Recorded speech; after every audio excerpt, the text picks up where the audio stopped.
together at the mountaintop, champions of college football. What is going on, everybody? Welcome to a spring football kicked off today edition of the Coach and the Couch Potato, brought to you by the Barn Baseball and Softball Academy. And for one of the last times, Cornerstone Home Remodeling. Shout out our guy Jake, who is moving on with some new endeavors. But we will address that later with him and give him a chance to kind of give a shout out maybe.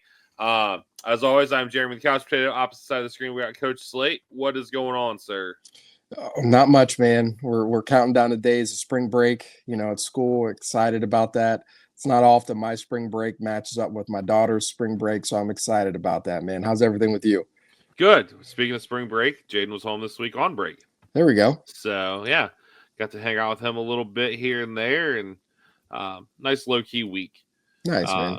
So, yeah, that's awesome, though, that your spring break lines up with the daughter's spring break. Since the daughters are apparently your wife's lucky charms, and you must be the leprechaun. Yeah. But, yeah, so, and speaking of spring break, spring practice today, man. we're going to hop right into it because this is a crazy first day. Like, I got 2 pages of stuff written down. Yeah. And obviously we'll get some eyes on the prize, hopefully in the next week, get you down to practice like you've been known to go to. So hopefully we'll see what we get there. Obviously the big elephant in the room, quarterbacks. We'll start right there with the offense. I know one thing that jumped out to you, so I'm going to go ahead and let you address Tavian St. Clair. Yeah, man. So obviously spring practice, you and I are really excited about that. We're following on social media. We're waiting for press conferences. We're following the local beat, seeing what videos they're posting, right? And so one of the first things I see on X today was a video and then a picture of Tavian St. Clair. First off, he's tatted up now, so that's the first thing I noticed. The arm, yeah, that's the first thing I noticed, right? That's one of the first things that happens to these freshmen when they get on campus, right? They go find a local tattoo artist, and they get tatted up. Probably my guy at Tattoo Cartel, Rob. Shout out to Rob. Yeah. But man, he's a big dude. Like I had the opportunity to meet him in person in 2023. Sorry. We went up against him in the championship of the Ohio State 7-on-7 when I was at Findlay. And, seeing him and Ryan Montgomery go up against each other, and he's a well, put together kid, very sweet kid. But man, he's every bit of 230 pounds. This really looks the part. You could definitely tell he's much bigger than Julian Sayin and Lincoln Kienholz. But that was the one thing that really jumped out to me. Didn't get to really see a lot of his throws, but just his overall size, and he's only going to get bigger too. And so that was the one thing that really jumped off about Tavian, man. I'm just glad that kid's a Buckeye, man. I love seeing these Ohio kids, especially the quarterbacks, man. You don't see enough of those guys coming in here. And so I'm just excited that kid is a Buckeye and that he's out there getting the reps, man. It looks good in the scarlet and gray. Yeah. And Lincoln Kienholz is not a small man. No, he's not. No. So, obviously Sayin's a little more, I don't know, like Aaron Rodgers-esque, maybe size-wise. But, they all rotated today.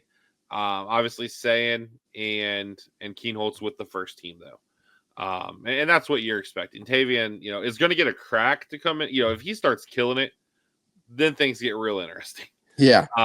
But I also think it's a scenario where if we're leaning on Tavian St. Clair as our starting quarterback in the fall, either A, he's really, really, really, really good, which he might be. Yeah. Or B, I'm more worried about what have we done with Julian Sayin and Lincoln Kienholz.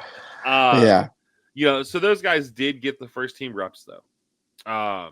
And obviously I'm going to kind of go a little all over my notes here. Ryan Day did have a presser today as well.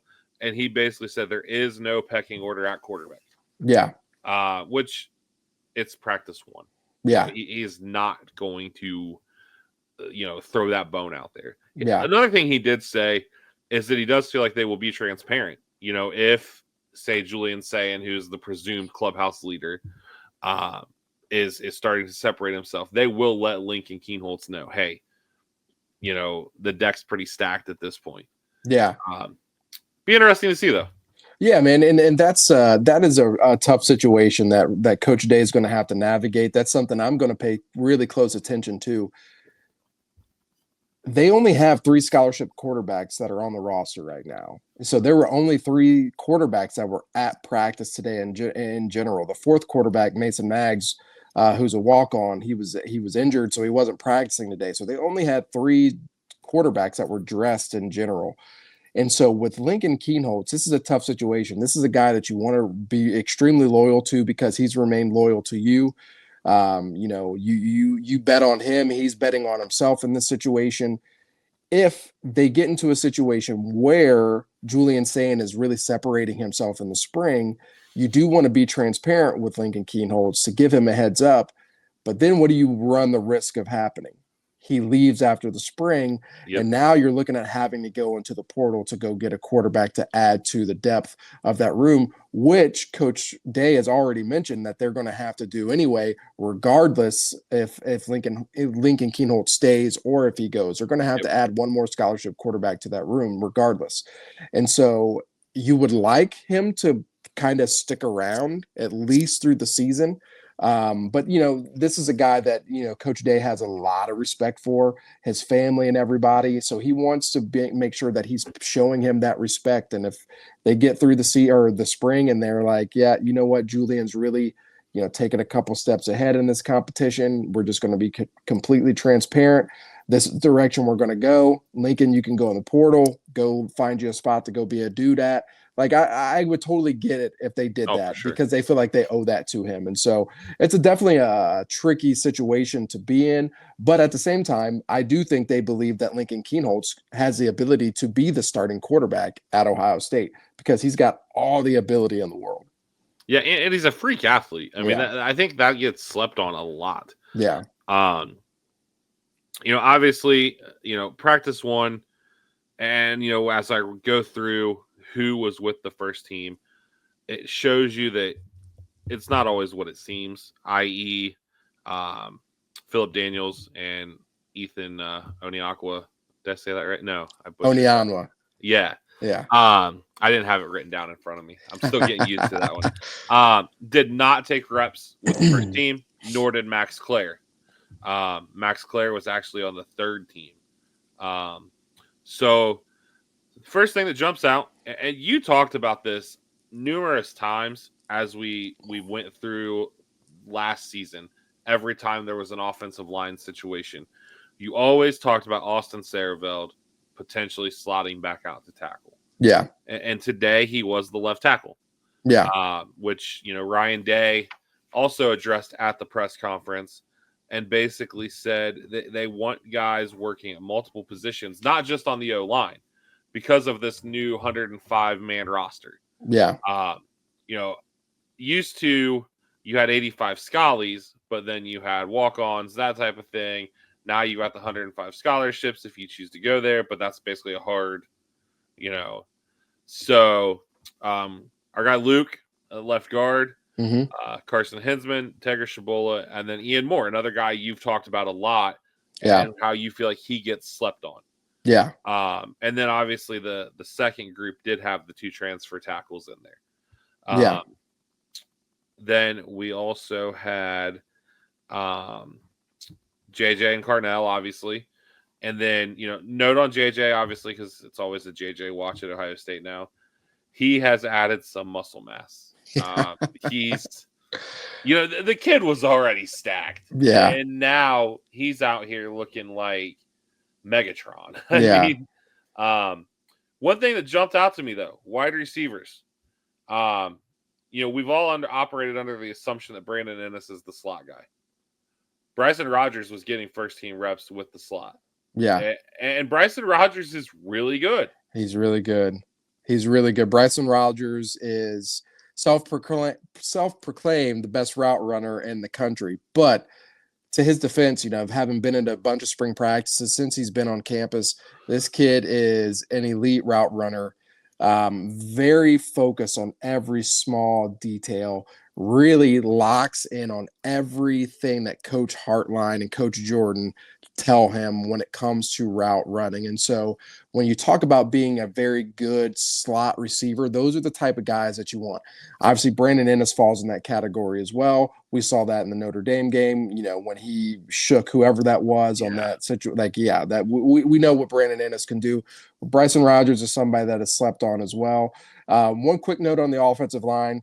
Austin Sareveld is an underrated athlete. This is a guy who can play every position on the offensive line, just very similar to Luke Montgomery and very similar to Tegra Shabola. And so when Coach Day talks about having that position versatility, I think Sareveld is really smart when it comes to understanding each different position, and he has the athletic ability to do that. And so I think he's a perfect guy to be that swing guy for us. And I also think guys like Josh Padilla allow us to have Sareveld really focus on being just a tackle for this spring, because he also has the mental capacity to handle that as well. The other thing this also shows those guys as well, the Ian Moores and the Austin Saravelds, is that you respect them, right? I know you went and got these guys in transfer portal, and they're likely going to be the projected starters, and I get that. But just the fact that you're giving me the first swing at this, like if I go out there and I'm lighting the world on fire, like I'm making this now a true competition. And so I do love the fact that they do allow these guys to go lose the spot, right? I have the opportunity to keep the spot, right? But these guys that are coming in, and the transfers that are coming in, they have to come in and they have to take it from me. And so we all expect, Onyeama and Philip Daniels to come in and do that. But I don't think Ian Moore is going to, go away lightly. I think Ian Moore is going to battle. I think Austin Sareveld is going to battle. I think they're also going to go into the portal and get somebody else as well. And so I don't think this offensive line room is a finished product yet, but I do love the fact that they have guys that they feel confident that can be swing guys for us in multiple spots, because I think Luke can do it. I think Tegra can do it. I think obviously Carson Hinsman can do it. And so I love the fact that we have a very versatile offensive line group. Yeah, absolutely. I too think that you will see somebody added to that room. You'll see a quarterback added. It might be a chugging off type, who is always going to be the gold standard of depth QB to me. Yep. James Peoples took the first reps at the running back position. They said that you've talked about CJ Donaldson's size a lot. Yeah. And they said it is just noticeable, though, how much different he is than every other back there. Yeah.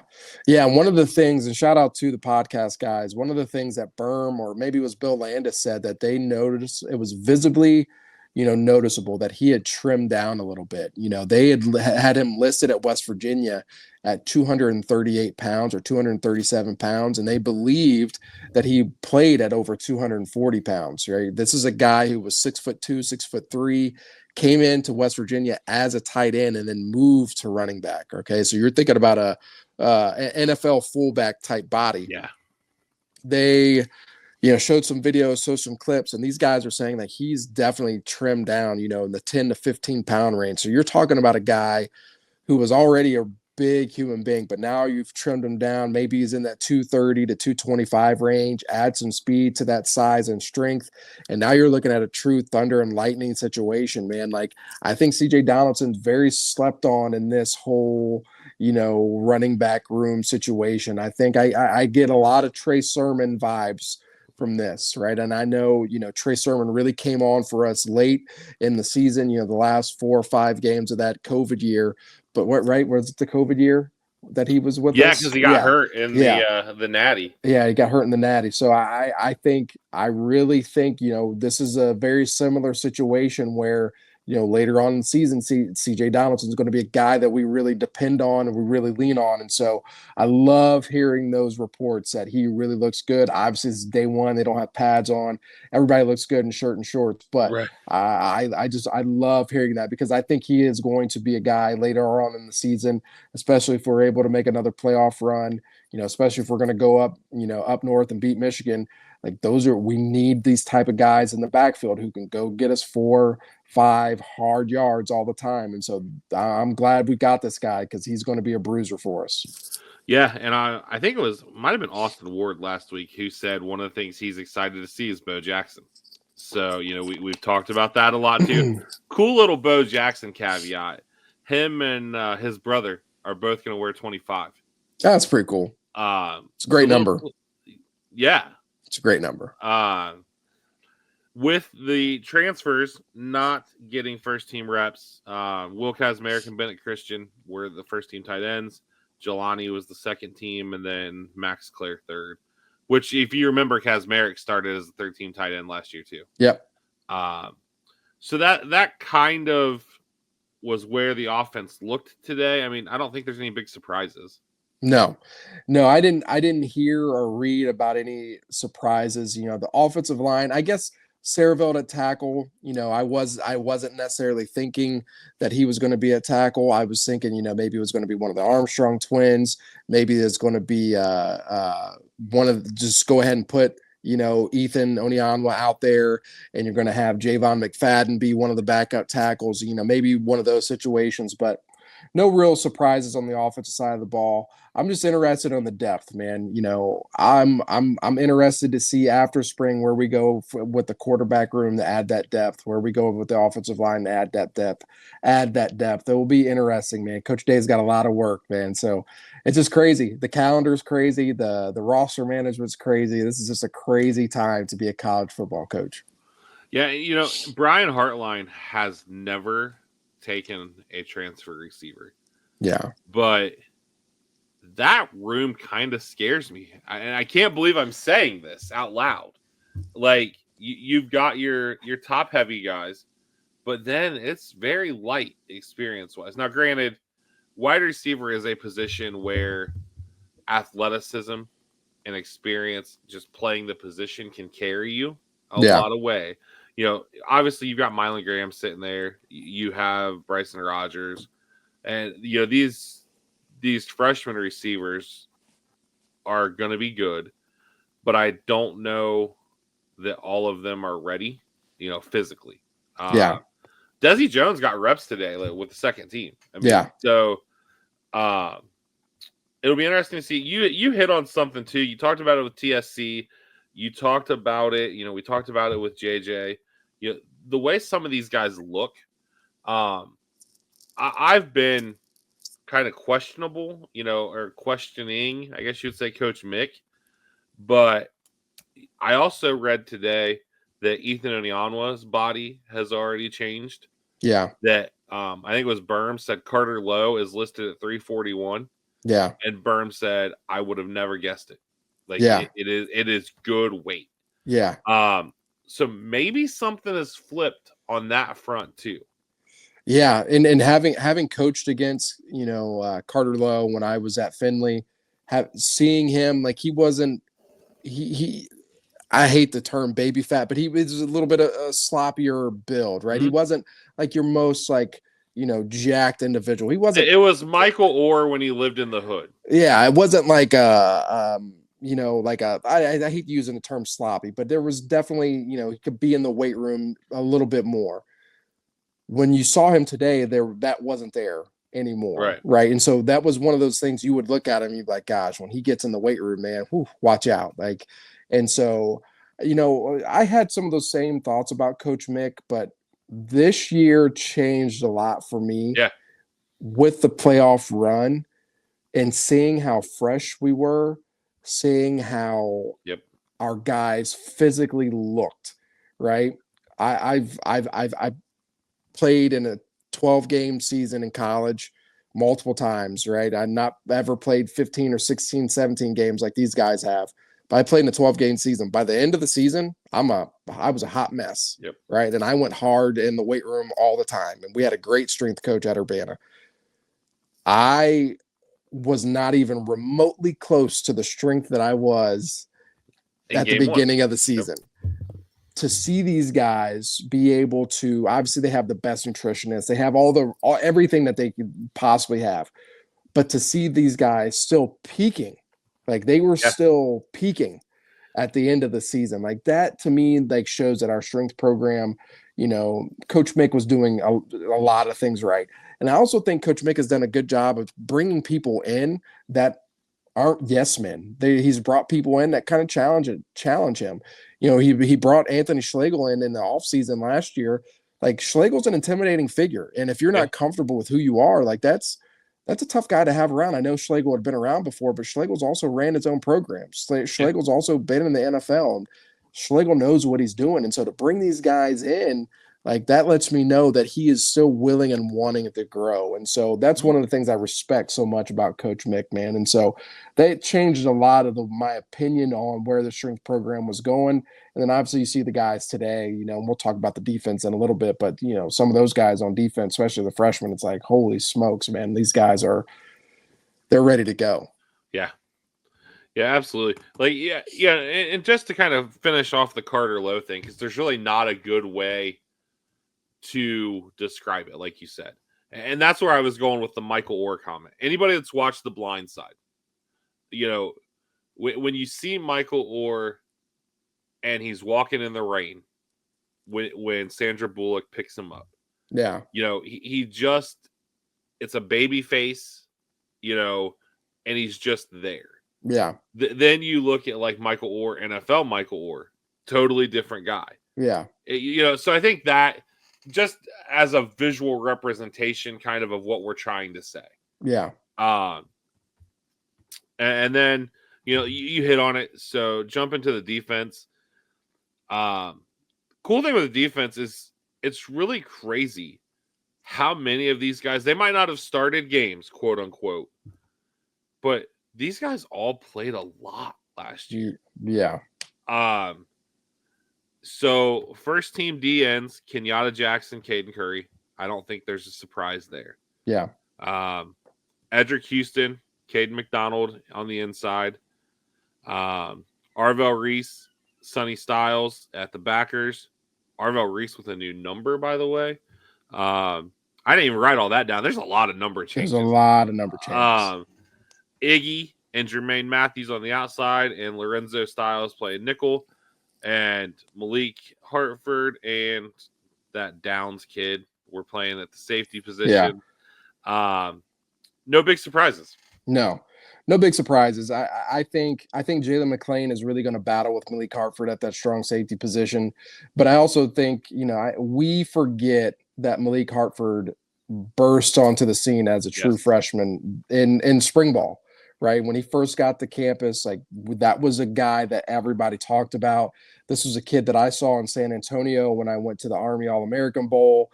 I'm watching this kid, like, dude, he is that when he hits people, it just sounds different. Watch out, man. Like, this kid is special.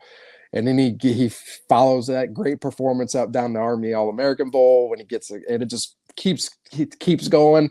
And then the only thing people remember is the Michigan game, right?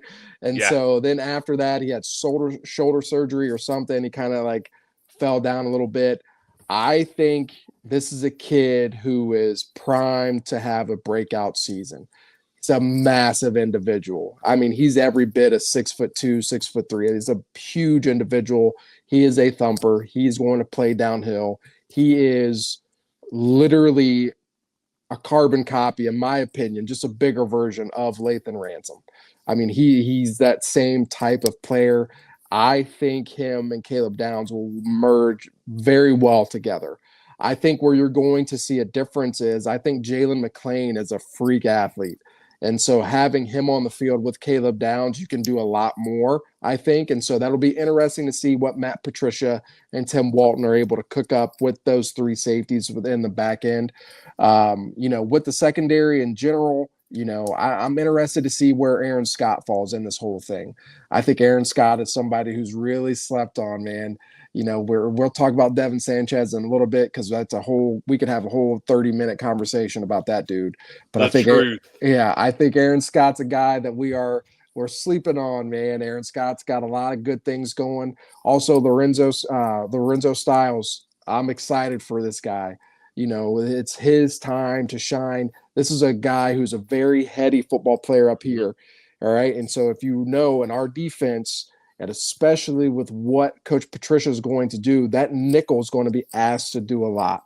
Okay. So he's going to have to be able to play back at safety. He's going to have to be able to play at man coverage. He's going to have to do a lot of things. And so having him and Bryce West being those nickel guys for us, I'm excited about that.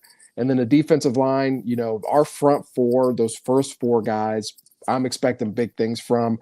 A little inexperience, but not a lack of talent. I think those two interior guys are going to be insane. I think, Edric Houston and Caden McDonald have potential through the roof. I think Caden McDonald is a first team all Big Ten type player. And I think Edric Houston has, a lot of Ed Oliver traits, right? Just a lot of elite pass rush ability, a lot of leadership qualities as well, man. So I'm just excited for this defense. It's young, but it's athletic, it's fast, it's physical, and they've got all the qualities to be a good defense. They just have to play together, and it's all got to gel together. And what a perfect time to get it together right now with Matt Patricia and what he's going to be able to do with these guys and playing to their strengths, man. I'm so pumped up to get down to practice. It's insane. Yeah, I mean, you teed it up for me.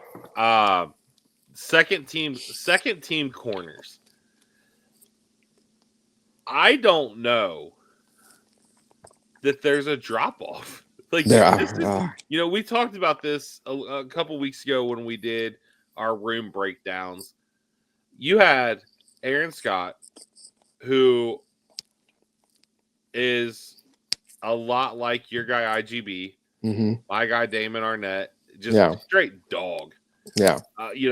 Aaron Scott is going to make sure he's on the football field, either because he's going to hit you or you're going to hear him talking to you. Yeah. One or the other. And then you had Bryce West in the nickel, and then Devin Sanchez on the second team. Yeah. Dudes, Devin Sanchez, watching the videos, and again, we're in t-shirts and shorts, but hips and feet don't lie. No. One of the things as a defensive backs coach, I'm a vertically challenged individual. I am not a tall human being. All right. I am a proud 5'7" individual. I don't run away from that.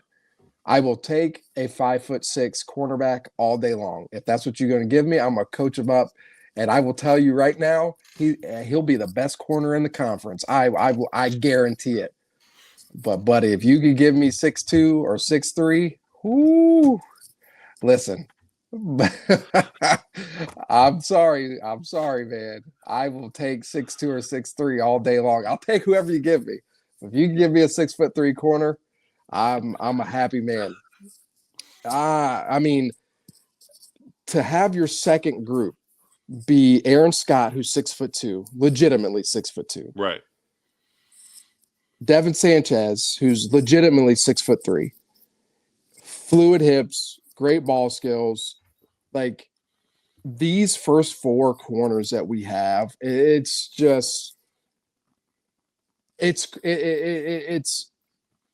there's not that much of a drop off. There's really not. You could justify playing all four of them. And I'm excited for the competitions that you're going to see in practice because it's going to be iron sharpening iron. Oh, yeah. And so that's one of the things that I'm excited about.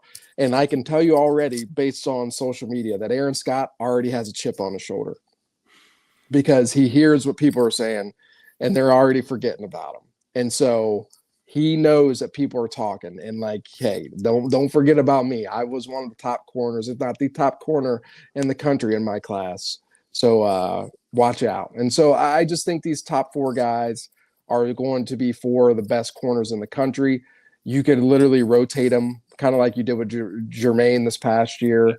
IGB is going to have to be on his P's and Q's, man, because you've got two young guys right behind you.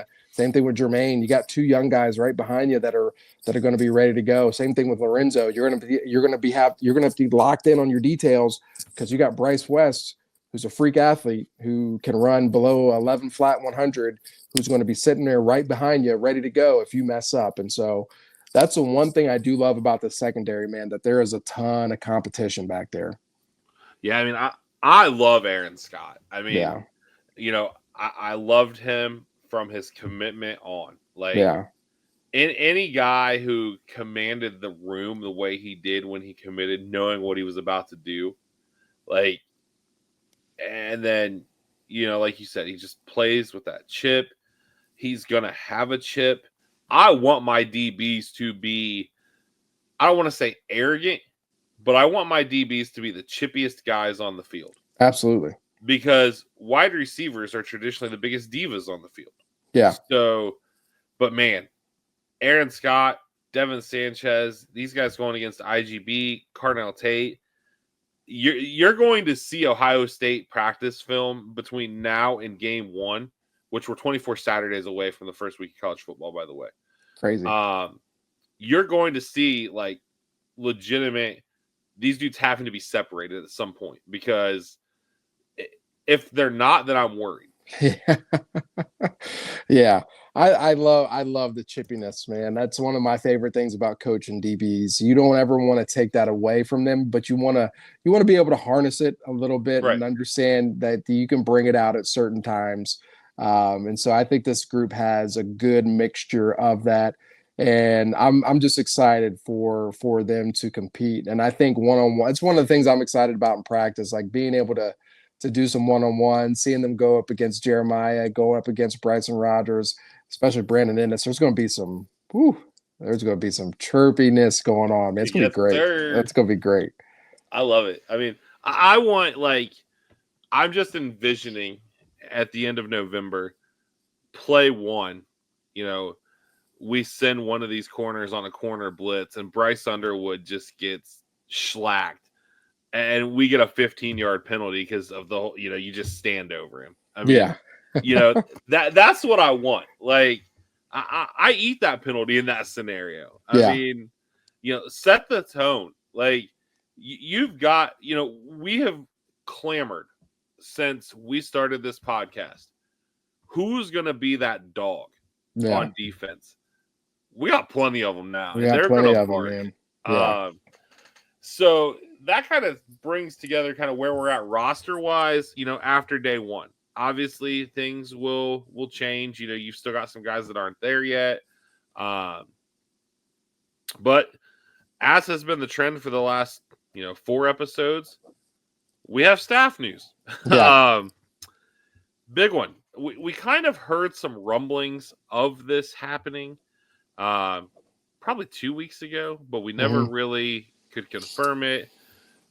Nate Ebner has been hired as a QC guy for special teams. So I'll be helping your guy, Coach Keys. Yeah. Those guys are going to get some work together.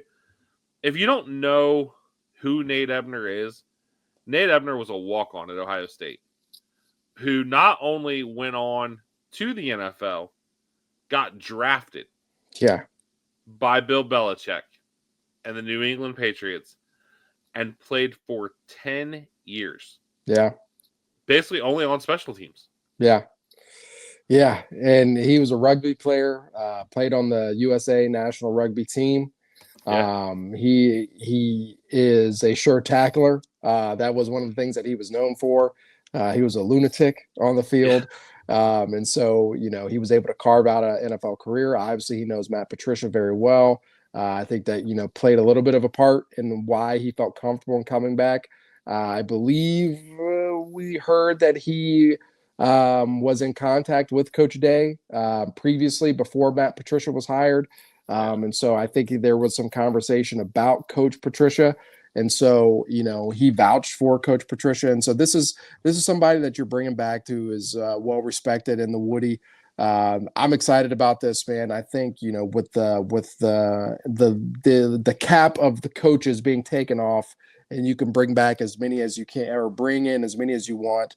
I think you can bring in guys in these roles and really maximize your coaching staff. And so to bring guys in that are passionate about these spots, we know he's passionate about special teams, obviously carved out a role for 10 years on special teams, played safety as well. So I'm sure he'll have a little bit of a dual role. Some of those guys, those quality control guys, yes, they'll be doing mainly special teams, but they also help out with other positions as well. So I'm sure he'll be doing some stuff with the defensive backs as well. But I'm excited to see Nate Ebner come back. This is a good move by Coach Day, bringing in more NFL guys. It can never hurt. Bringing in more Buckeyes, that can never hurt. And so this is a good move, and I'm glad to see he's back in the Woody. Yeah, I think it's 7 guys with NFL experience on Yeah. that staff. I don't think this one was official, but it sounds like Toby Wilson may be a GA. Son of Kevin Wilson, played center, was a walk-on. But obviously, being from the Kevin Wilson family, the kid is football smart. Yep. So, yeah, we'll see. Like I said, that one was not thrown out there officially, but it was noted by a couple of the beat guys that he was coaching. Yeah.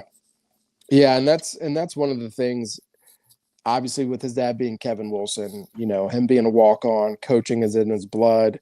He's an Olentangy Brave. I played in our golf outing this past year at Olentangy, so I had an opportunity to chit-chat with him. He did mention, something about coaching in his future. He wasn't sure. He was getting married, and so that was like his first priority in his life. And so once he got that figured out, he wanted to take care of that, and then he'll figure out the rest. And so I'm excited for him if this is the case. If he's back and he's helping out, this is he's obviously, it's in his DNA, man. And so I think he would be a good coach. He's a very smart individual, well respected. The players love him. That mustache that he had, man. And so he's a well respected guy in that offensive line room, and I think he could be an asset to Coach Bowen. Yeah, a name I'm interested. I always monitor every year to see if they end up coming back, just because somewhat of a similar path. He wasn't a walk-on though. Is Jim Cordell. I will be interested to see if he ever finds his way back. He's at Ashland now. Yeah, he's at Ashland now, which is a good spot. So we'll see. And like we talked about a couple weeks ago, Mike Brewster is out there now too. So it'll be cool to see there. And then third, Billy Yates has been brought in. He is, I believe, I forget the actual job title they gave him. I think he was defensive quality control. I think he is also a QC guy. This is a guy who played in the NFL for 7 years with the Dolphins, the Patriots, go figure, and the Browns. Went to Texas A&M. Played under Patricia, I believe, one of those years, and then also worked with him. Yeah. In Detroit, and also was a strength and conditioning guy. So that was an interesting caveat to me, is that he did not jump right in as like a GA type role. That he went the strength and conditioning route and then got into the coaching side of it. But he was the head strength and conditioning coach at our second favorite program. Well, at least, the Bowling Green Falcons. Yeah. Yeah, and he's got an offensive line background, and I think he's going to be helping out with the defense. And so a lot of people will look at that and say, well, what's he know about the defensive line? And listen, if you're an offensive lineman, you know a lot about the defensive line. You know what works against the offensive line. And so you also bring a fresh perspective to the defensive line room and the defensive room. And so I think that is something that is going to be needed. And it's somebody else that is going to help Matt Patricia feel comfortable. He allowed Coach Day to really keep the rest of the defensive staff intact, right? He didn't ask Coach Day to bring in anybody else, Coach Laurinaitis, Coach G, Coach Walton, everybody else on that defensive staff, Coach Johnson stayed put, right? So nothing changed. Now with these quality control hires, I think you're seeing Coach Patricia say, I need this guy. I need this guy. I need this guy. And so these guys are going to help him implement his schemes, be the guys that are behind the scenes. And so I think these are good moves, really help Coach Patricia feel comfortable. And one of the side notes, some of the things I really enjoyed seeing today were some of the videos that we saw of Coach Patricia interacting with the players, hearing some of the things that the recruits are saying about Coach Patricia, how he's doing a great job on the trail. There's one clip that you see of Coach Patricia, CJ Hicks' arm around him. Like that's one of the things I really enjoy seeing. CJ Hicks took second team defensive line reps, by the way. He looks like a freak of nature. I think that's going to be a great move for him. And so that's one of the things I love seeing. It's just completely like when you see that type of connection already, that lets you know that CJ Hicks is fully bought in. Like that's one thing I really enjoy seeing. And so that was a little bit of a sidebar, but I think Coach Patricia is knocking it out of the park right now. Yeah, and so, that was the next thing I was going to talk about is kind of the Ryan Day press notes that we didn't cover. One of the things he did was gave CJ Hicks, a lot of praise. CJ Hicks, Kenyatta Jackson, and Logan George could be scary. I mean, and that's not to discount Caden Curry, but I look at Caden Curry as a more well-rounded almost D end. Where I think now Logan George is really good against the run too, so I'm kind of contradicting myself. But like CJ Hicks is going to be a pass rusher. Yeah. No doubt about it. So he got props from Coach Day. And one thing, again, since we started this thing a year and 2 months ago, we talked about the culture that is built inside the Woody. And I think one of the things that Coach Day talked about today exemplifies that. The leaders of the team, so I'm assuming that's Caleb, that is, some of the O linemen, Kenyatta, Sonny Styles, IGB. Those guys chose to remove national championship stuff from the facility because they said last year's team won that, not us. That's pretty cool, man. That's a tough thing to do. I mean, they just won it a couple months ago. So it wasn't like this was, back in November, right? This was this year. And so for them to be able to flip that switch, that lets them know where their mindset is. And they know they've got a lot to replace. They know that this is not going to be an easy thing to do. They know they've got a tough schedule. They know that to just even get back to the playoff is going to be tough. And they also know that there's still a lot that they still have to accomplish. Mm-hmm. They got to win a Big Ten championship. They got to beat the team up north, right? Those are still things that they have to do. And so in order for them to do that, they got to get that national championship out of their mind right now. It was awesome. They got it. They're going to have that ring. They're going to be able to talk about it for the rest of their lives. But right now, this is what we're focused on. We're focused on this 2025 season. So let's get this out of here. We're going to have that banner that's hanging up there for the rest of our lives. We're going to see that every single day when we go out on the field.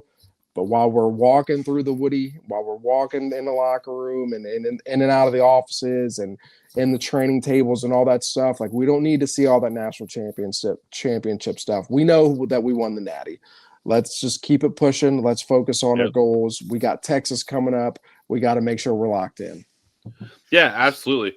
So, that kind of brings day one of one of 15 spring practices kind of together. Anything else that we didn't hit on the spring ball front that really popped out to you today? No, man. I think we touched on everything, man. I think this was a good and a very informative day one that had a lot of good nuggets for us to chew on for the next 24 hours until we get to day two. Yeah. So, couple of quick 2026 things, because we are going to bring you some recruiting chips this week. We've talked about wanting to get you guys kind of up to pace on the 26 class, and this thing's about to go bananas. So rather than try to cram it in, we want to really dive in and break it down. But just two quick notes. Shout out to your boy Caden Gephardt. Yeah. Committed to Clemson. Big get for Dabo, and not just because he plays for you. Watch the kid's tape. The kid's good. It's the dog, man. I confession. I ordered a Clemson polo. I did. That's my guy. I told him, no matter where you go, man, I'm gonna get me a polo. I'm gonna root for you no matter where you go. So he called me. This freaking meathead called me at 11 p.m. Hey, coach, you sleep? Hey, no, man, I'm not asleep. And so he FaceTimes me and says, hey, man, got all his Clemson gear on. He made the commitment, man. I'm so excited for him. And, it's cool. I'm a Buckeye fan. Don't get me wrong. But nothing beats seeing a kid that you are just rooting for happy, right? Yeah. And it's like just to see that smile on his face, man, he was just beaming. And to see the relationships that he has, man, it's just a perfect fit for him. And Ohio State wasn't the perfect fit for him. Clemson was, and I'm happy for him, man. And so I will be rooting for him all the time. So I told him I'd buy a Clemson polo. So there will be one in my wardrobe. It will not be worn if we play each other, but I will wear it in support of him. We still got a chance to add a Brave. Let's not sleep on our guy CJ, who you have made me a big fan of. Like watching the tape, man. Like everything you have told me is 1,000% correct. But we'll talk about him some more. But so last episode, we talked about a couple guys, one of which was Maxwell Riley. Oh, he's going to Clemson. Yeah. Maxwell Riley's a Buckeye. Yeah. He committed, Avon Lake, number 2 player in the state of Ohio, number 7 offensive tackle nationwide, 6'5", 280. Right now a 4-star, but I mean, Ohio State, Alabama, Clemson, Duke, Boston College, Indiana, Florida State, Miami, Michigan State, Wisconsin, West Virginia, Texas A&M, Tennessee. I mean, I don't care that he's 4-star. He's good. Yeah, he's really good. Yeah, he's really good, man. He's got position versatility. Ohio State's recruiting him to play tackle. He can play guard. He can do it all. He's a pretty good athlete. He's got a mean streak. He can drive you into the ground. Comes from a great program at Avon Lake. I mean, this is a kid that, you and I both said he's a must-get. We'll talk about it more in the recruiting chips episode about some other guys in the state of Ohio, especially on the offensive line that we think are must-gets. But this was a guy that we felt like that he had to be in the class. And I think Coach Bowen did a really good job of, shoring up that relationship immediately. And that's something I think Coach Bowen's done a really good job of, since he's set foot on campus, is making these Ohio kids feel as if they're a priority. We know we lost Adam Guthrie to Clemson, but I do feel that there are other recruits in that 2026 class that even in the state of Ohio that were prioritized above Adam Guthrie. Sure. And that's not a knock on Guthrie. I think Guthrie's got a ton of potential, huge 6'8" kid, great feet. I think Clemson got a really good player. But I do think there are maybe some lower rated kids that Ohio State thinks are on the same level as Guthrie. And so that's something else that we'll talk about. But, Max Riley was somebody that we had to get, man. And I'm glad he's in the fold, and I'm glad that he's going to be able to recruit for us.